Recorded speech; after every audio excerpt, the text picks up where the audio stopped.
So you might be running into a problem on your particular iPhone or Android, whatever device you have, that's basically telling you on Snapchat you're having this little issue, which is an SS07 problem.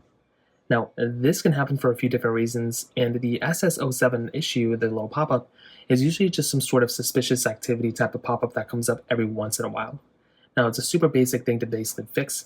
The very first thing to, kind of keep your eye out for is what these messages even are. If we take a look at Snapchat's own support page right here, it says, I get an error message logging into Snapchat. And it says a few different things. But right here, it says, there's a few reasons why this kind of stuff may end up happening. So it says right here, if you're running into a certain error pop-up that comes up, like an SS06 or SS07 or something like that, it's usually due to some sort of security thing that's basically going on. So what they basically recommend you to do is if it's one of these types of things, if it's like a service unavailable, like an SS07, which is this one, it basically tells you that these types of things usually can be a violation of community guidelines. So if you're running into some sort of issue where your account was against community guidelines, this may mean that your particular account may not be suitable anymore for Snapchat.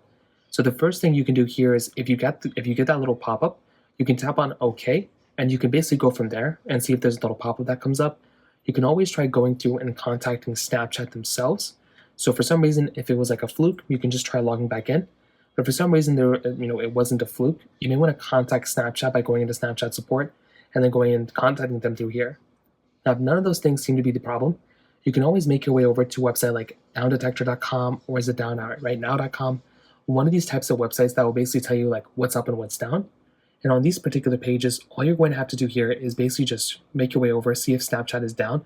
If Snapchat's down, it's going to be one of the first options here. From there, all you're going to have to do is wait it out until Snapchat fixes the problem. That's another thing you can try doing to fix this problem too. So if you have any other thoughts or questions, let me know in the comment section below. Hit the like button, that would mean so much, but definitely hit that subscribe button. More importantly than everything else, I love every single one of you guys. Hopefully I'll catch you guys in the next video.